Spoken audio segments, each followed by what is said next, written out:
네, 안녕하십니까? 예, 이렇게 뵙게 돼서 반갑습니다. 예, 저는 은행 FP 강의를 하고 있는 와우패스의 손재용이라고 합니다. 예, 뵙게 돼서 반갑고요. 예, 물론 이제 은행 FP는 뭐 저 혼자 하는 건 아니고 저 외에도 이제 많은 그 훌륭한 와우패스의 교수님들이 여러분과 함께 하실 겁니다. 예, 그러면 일단 그 공개 설명회이니만큼 일단 시험 개요부터 한번 보도록 하겠습니다. 예, 그래서 여러분이 이제 갖고 있는 그 유인물에 그 두 장을 넘어가시면 이제 은행 FP 시험 개요에 대해서 나오고 있죠.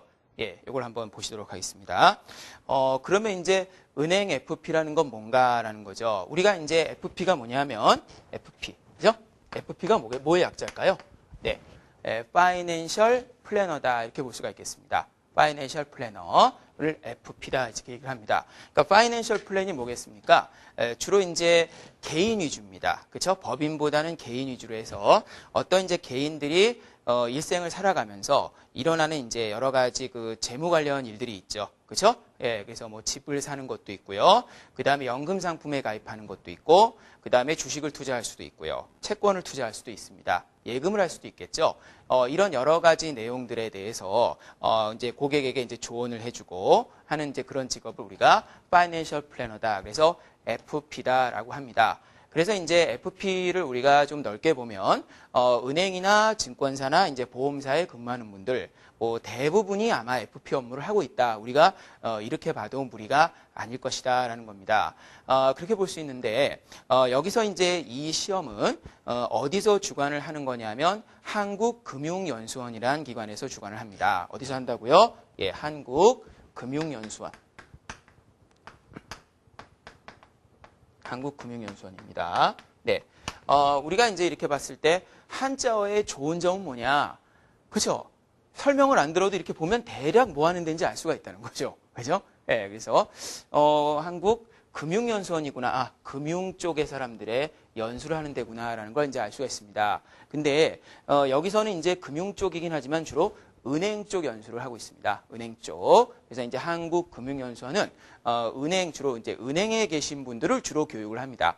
물론 이제 일부는 그 외의 분들을 대상으로 하는 프로그램도 있지만 주로 이제 은행에 계신 분들을 대상으로 교육을 하는 데가 한국금융연수원이다. 이렇게 크게 생각하시면 되는데 여기서 주관하는 이제 FP 시험이다. 이제 이렇게 볼 수가 있겠습니다.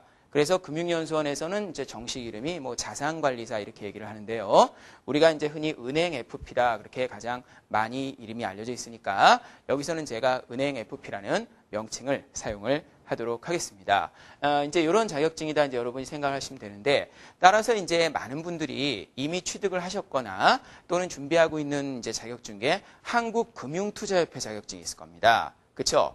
그 금융투자협회라는 데는 이제 원래 예전에 증권업협회하고 자산운용협회가 합쳐져서 이제 만들어진 거거든요. 그래서 이제 그쪽에서 이제 나오는 자격증이 있고 그와 달리 또 금융연수원에서 나오는 자격증이 있다. 이렇게 일단 생각을 하시면 될 듯합니다. 그래서 이제 거기 이제 말로 나와 있듯이 어떤 고객의 수입과 지출, 자산과 부채 현황, 또 재무자료 이런 것들을 분석해서 이제 고객의 라이프 플랜을 이제 해주는 거죠. 그래서 재무 목적을 달성할 수 있도록 상담을 해주고 실행을 도와주는 이런 전문가다 이렇게 볼 수가 있겠습니다. 이 은행 FP 시험의 이제 또 하나의 특징은 거기 나와 있듯이 국가 공인 자격증이다라는 것입니다. 예, 물론 이제 뭐 국가가 공인을 안 했다 그래서 꼭 그 자격증이 뭐 별볼이 없다 이렇게 볼 수는 없습니다. 하지만 일단 또 국가 공인을 받았다는 것도 나름대로 의미는 갖고 있다 이렇게 볼 수가 있는 거죠. 그래서 요거를 이제 취득 시에 학점 인정됩니다. 그래서 20학점이 인정이 되고요. 그리고 이제 특히 금융권, 특히 이제 은행권에서 이 자격증을 공부하는 사람들이 상당히 많이 있습니다. 그래서 아주 대표적으로 알려져 있고 많은 사람들이 공부하고 있는 그런 자격증이다. 이렇게 여러분이 생각을 하시면 되겠습니다. 그러면 이제 시험은 어떻게 보느냐? 이제 시험 일정을 보도록 하죠. 예, 시험 일정은 이제 거기 나와 있듯이 2013년에 은행 FP 시험 일정 이렇게 해서 이제 돼 있을 겁니다. 역시 가장 중요한 날은 이제 시험일이겠죠. 보셨듯이 28회 시험을 3월 30일 날 토요일 날 보고요. 29회 시험은 7월 20일 토요일 날, 그다음에 30회 시험은 11월 30일 토요일 날 봅니다. 그래서 이제 특징은 일요일 날 보지 않고 토요일 날 본다는 게 특징입니다. 토요일 날. 예, 그래서 그 토요일 날 보는 게 특징이고, 그 다음 이제 시험의 텀은 약 보통 4달 정도 간격으로 이렇게 떨어져서, 4달에 한 번 정도 대략 시험이 있고, 1년에 3번 시험이 있다. 이제 여러분이, 이렇게 생각을 하시면 되겠습니다. 예. 응시 자격은 따로 제한이 없고요. 합격 기준이 어떻게 되냐 하면, 합격 기준은 이제 제가 조금 있다가 이제 뒤에서 한꺼번에 더 설명을 드리도록 하겠습니다. 그래서, 그때 우리가 같이 과목을 보면서 보기로 하고요. 그 다음에 합격 기준에서 아주 중요한 사항이 하나 있는데, 객관식인데요. 얘는 사지선다가 아니라 오지선다라는 사실입니다. 어떻다고요? 오지선다. 예. 이제 시험을 보신 분은 아시겠지만, 이 사지선다와 오지선다는 차이가 좀 있죠. 당연히 어느 게 어렵습니까? 오지선다가 더 어렵죠. 상당히 더 어렵습니다. 그러면 여러분이 생각하셨을 땐 이 내용만 봤을 때는 은행 FP 시험이 예를 들어서 이제 증권투자 상담사나 파생투자 상담사 이런 거보다 훨씬 더 어렵지 않겠느냐라고 생각하실 수도 있는데 그렇게 더 어렵지는 않습니다. 범위는 좀 더 넓다라고 보는 게 맞을 것 같은데요. 내용 자체는 그렇게 어렵진 않은 것이 전반적으로 이제 시험을 보게 되면요. 시험 문제들이 그렇게 문항들이 길질 않습니다. 예, 긴 편이 아닙니다. 문항이 조금 짧은 문항들도 많이 나오는 편이고 물론 긴 것도 일부 있습니다만 전반적으로 금융투자협회 시험보다는 이렇게 좀 난이도는 그렇게 높은 편은 아닙니다. 난이도는 이렇게 구석에서 나오는 문제가 많다거나 그런 시험은 아닙니다. 다만 이게 오지선다기 때문에 금융투자협회 사지선다하고 느끼는 체감 난이도는 제가 봤을 때는 유사할 거다라고 생각이 됩니다. 예, 다시 정리해드리면, 예, 오지선다라는 말에 너무 떨 필요는 없다라는 거죠. 예, 되게 이제 문장이 아주 길고 그러진 않기 때문에 전반적으로 금융투자협회 사지선다 정도의 난이도를 갖고 있다. 여러분이 이렇게 생각하시면 무방할 것 같습니다. 예. 다음은 과목 구성을 한번 보도록 하겠습니다. 어떻게 이제 구성이 되어 있느냐 보면 그 다음 장에 넘어가면 이제 나오고 있죠. 이 시험이 갖고 있는 중요한 특징은 이제 1부와 2부로 나눠져 있다라는 것이 특징입니다. 그래서 구성이 1부가 있고 2부가 있거든요. 예. 이게 이제 또 금융투자협회 시험과는 매우 다른 특징이에요. 1부가 있고 2부 이렇게 두 개로 나눠져 있습니다. 그래서 1부에는 이제 과목이 그 안에 3개가 있고요. 2부에는 이제 2개가 있습니다. 그래서 이제 1부를 보시면 파이낸셜 플래닝 기본 지식이다라고 해가지고 파이낸셜 플래닝 기본 지식 이런 제목으로 돼 있어요. 그런데 이 제목으로만 놓고 보면 어떨 것 같아요? 공부하기가 좀 만만하고 말랑말랑할 것 같아요? 막 머리 싸매고 어려울 것 같아요? 비교적 말랑말랑할 것 같죠? FP 기본 지식이니까 어느 글자가 눈에 확 들어옵니까? 기본. 그러긴 한데요. 너무 방심하면 안 됩니다. 왜냐하면 이게 이제 두 파트로 이루어져 있어요. 그 보시듯이 하나가 고객 재무관리란 파트가 있어요. 고객 재무관리. 그래서 여기서 이제 10문제가 출제가 됩니다. 10점. 여기 이제 점수하고 문장 수는 똑같습니다. 그래서 이제 10문제가 출제가 되는데 고객 재무관리는 사실 그렇게 내용이 어렵진 않습니다. 공부하셔보면 어렵진 않은데 그 밑에 나오는 이제 경제 쪽이 좀 어렵습니다. 경제 과목이 여기서 이제 15개 출제돼서 FP 기본 지식이란 과목이 이제 25점으로 구성이 되어 있습니다.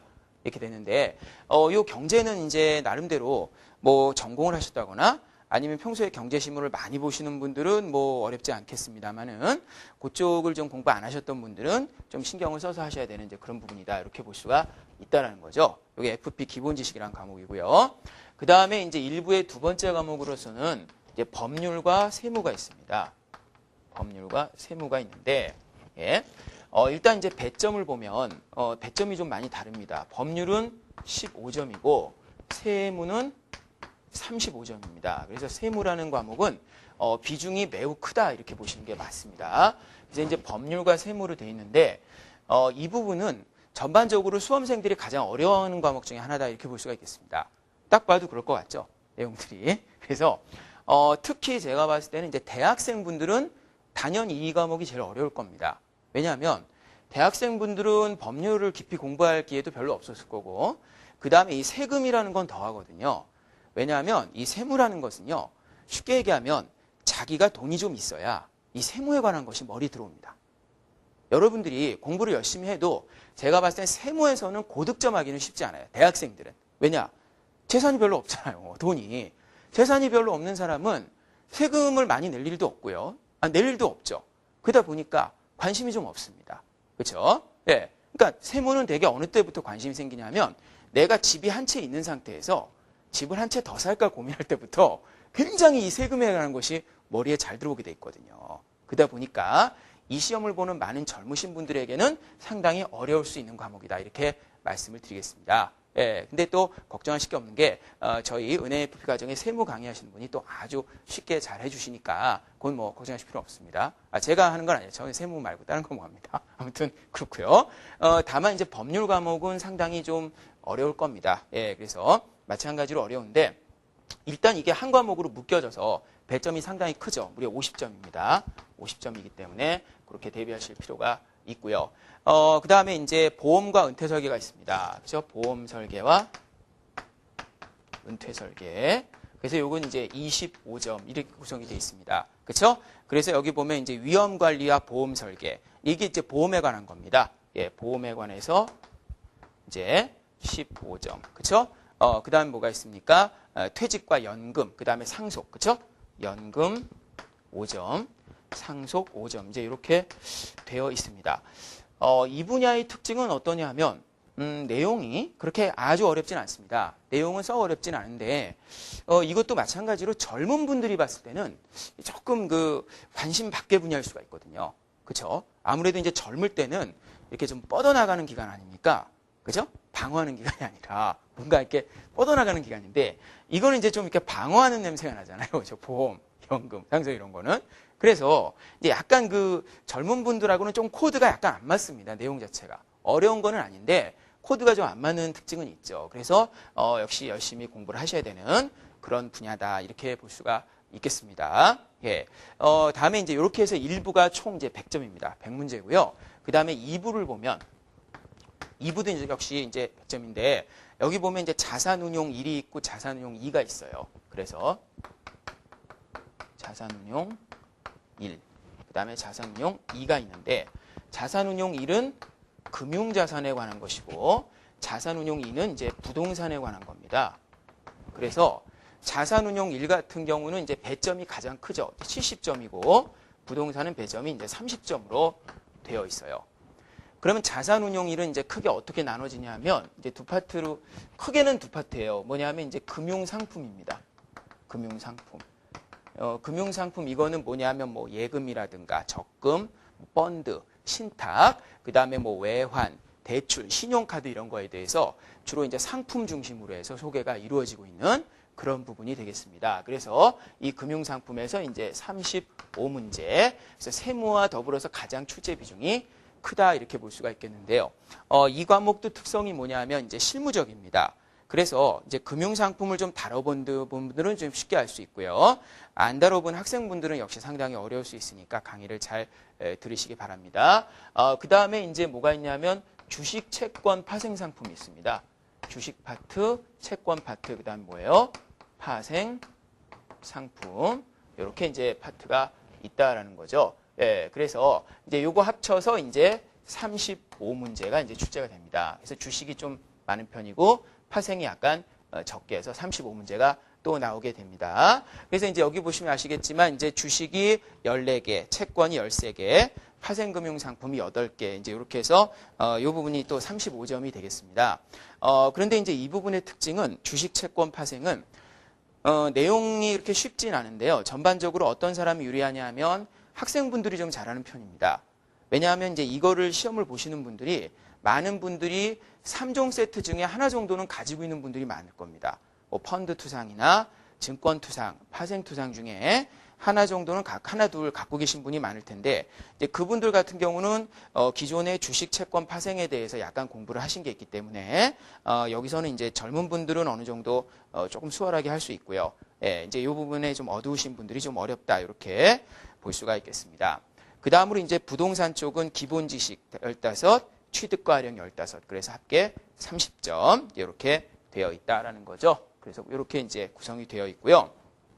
그 밑에 이제 작은 글씨로 나오지만 여기 보면 이제 1부와 2부가 있잖아요. 이렇게 나눠서 부분 합격 제도라는 게 도입되어 있습니다. 그래서 이제 요거 기준이 뭐냐면, 기준이 이제 다시 앞장에 가면 정확한 기준이 나오는데, 앞장에 가시면 합격 기준이라고 가보세요. 하나 앞에 가시면, 시험 과목별로 100점 만점 기준으로 40점 이상 득점을 해야 되는데, 그럼 여기서 과목이란 게 뭐냐라고 하면, 요런 게 하나의 과목입니다. 예, 세 과목 있죠. 1부는 세 과목, FP 기본 지식, 법률, 세무, 보험, 은퇴. 요게 하나의 과목입니다. 그래서 과목별로 일단 40점은 맞아야 됩니다. 100점 기준으로 해서. 그러니까 이제, 뭐죠? 여기서 이제 25점이니까 최소한 뭐예요? 10개보단 더 맞아야 되겠죠. 그렇죠? 이제 10개 이상. 그렇게 되는데, 여기 이제 40점 이상 득점을 하지 못하게 되면 과락이 돼버리는 겁니다. 그냥 떨어지는 거죠. 그러면 이제 과목별로 40점 이상을 맞은 상태에서 일부 전체가 얼마? 100점 기준으로 60점 이상. 그래야 일부로 합격을 하게 되는 것이고, 2부도 마찬가지입니다. 2부는 과목이 2개죠. 자산운용 1이 70점, 2가 30점인데 역시 각 과목 100점 기준 40점 이상이 돼야 됩니다. 예, 그래 과락이 안 나는 거고요. 그래서 2부에서도 60점 이상이 돼야 됩니다. 그래서 한 번에 완전히 합격하려면은 요 요건을 1부, 2부 각자 요건을 다 충족을 해야 완전히 합격을 이루는 거고요. 혹시 이제 여기서 탈락하게 되면 뭐 일부만 합격한다든가 그럼 다음번에 2부를 다시 볼 수 있습니다. 근데 이제 다 보는 게 아니라 부분 합격한 거 말고 떨어진 부분을 다시 시험을 치게 돼 있는 것이죠. 예, 그렇게 되어 있습니다. 그래서 거기 이제 나와 있죠. 부분 합격제가 도입이 돼 있다 그런 얘기고요. 다시 이제 뒤로 넘어가서 아까 배점 있는 데를 가보시면 그 밑에 이제 당구장 표시로 나와 있습니다. 그래서 1부, 2부로 나누어서 부분 합격 제도가 도입됐습니다. 그래서 예를 들면 어떤 13회라고 했을 때 그 횟수의 일부를 불합격했다. 그럴 경우는 그 다음 14, 15, 16, 3회차 시험에서 나머지 부분만 응시를 하면 되는 이런 시스템으로 되어 있다라는 것을 여러분들이 아실 필요가 있겠습니다. 그래서 이제 제가 전체적으로 과목을 소개해 드렸고요. 일단 은행 FP 시험 여러분이 준비해 두시면 참 좋습니다. 어떤 점이 또 좋냐면요. 이 은행 FP 시험의 내용들은 상당히 더 실무적입니다. 그러니까 금융투자협회 자격증은 뭐 저도 그 자격증들도 다 강의를 하지만 조금 그 이론적인 부분이 많거든요. 냄새가. 근데 이쪽 같은 경우는 상당히 실무적으로 접근을 한 내용이 많습니다. 그렇기 때문에 시험 준비에도 물론 도움이 되겠지만 여러분이 평생 자산 관리를 함에 있어서도 특히 상당히 많은 도움이 될 수 있는 그런 아주 실무적이고 주옥 같은 내용들이 더 많이 있습니다. 예, 그래서 그런 것들을 하시면 여러분들이 수험 준비도 되고 앞으로 이제 사시는 데도 많이 도움이 될 것이다. 이렇게 이야기를 감히 제가 드릴 수가 있겠습니다. 그렇게 되어 있고요. 그럼 이제 우리 과정은 어떻게 되느냐? 단계별 학습 전략을 보면 일단 이제 2페이지 넘어가시면 나올 겁니다. 단계별 학습 전략을 보면 일단 이제 정규반이 있습니다. 그래서 정규반이라는 것은 기본서를 갖고 하는 거죠. 예, 정규반. 보시면 정규반은 이제 금융연수원에서 기본서가 나옵니다. 그래서 예, 정규반. 네, 이제 책이 이제 총 7권 정도 되는 걸로 제가 알고 있는데요. 금융연수원에서 발간한 이제 기본서를 가지고 이제 지식을 다 습득을 하는 내용입니다. 예, 그래서 요 내용은 상당히 이제 내용이 주옥같이 좋은 내용들이어서 여러분이 시간이 되고 여건만 되신다면 정규반부터 제대로 들으시는 게 가장 좋다고 저희는 이제 권해드릴 수가 있겠습니다. 그래서 여기 정규반에 있는 많은 교재들은요, 일단 단순히 시험을 붙는 것만 목적이 아니라 실제로 실무에서도 아주 활용되는 주옥 같은 내용들이 굉장히 많이 있습니다. 그래서 이왕에 하실 바에는 좀 시간을 내서 제대로 하시면 가장 좋을 거다 이렇게 일단 생각이 됩니다. 그렇지만 또 세상 일은 꼭 그렇기만 한 게 아니죠. 아무래도 또 이제 시간이 많이 부족하고 또는 본인이 이쪽 업무에 대해서 좀 어느 정도 알고 있다거나 또는 이제 금융투자협회 3종 세트를 본인이 다 가지고 있다 하는 이런 분들 같은 경우는 이제 아무래도 조금 이제 이걸 다 하기보다는 조금 이제 좀 빠르게 능률을 중시하는 분들이 생길 수도 있겠습니다. 그런 분들을 위한 반이 이제 최종 정리반이 있습니다. 그래서 예, 최종 정리반이 있어요. 그래서 이제 원래 이 코스는 정규반을 하고 최종 정리반을 하는 이런 코스이지만 본인이 예를 들어서 이제 이쪽에 관해서 어느 정도 상당한 지식을 갖고 있다라고 하고 시간도 좀 부족하다 하신 분들에게는 이렇게 이제 최종 정리반을 뭐 바로 들어가시는 경우도 있다 이렇게 얘기를 드릴 수가 있고요. 이 최종 정리반은 어떤 교재로 하냐면 이제 저희 와우패스에서 발간하는 요약 및 문제집이 있습니다. 그래서 그거 갖고 요약과 문제풀이 위주로 진행이 되는 그런 과정이 있다 이렇게 보시면 되고요. 그 다음에 이제 마지막 과정으로서는 온라인 모의고사를 이제 보고요. 온라인 모의고사를 보고 거기에 대한 이제 또 200문제를 봅니다. 200문제 해서 또 해설 강의도 하고 그렇게 이제 진행이 되어 있습니다. 예, 그래서 아무쪼록 이제 이렇게 제가 설명을 드렸고요. 여러분들이 잘 준비를 하셔서 꼭 좋은 성과가 나셨으면 하는 마음 간절합니다. 예, 잘 들어주셔서 감사하고요. 이만 설명을 마치겠습니다. 고맙습니다.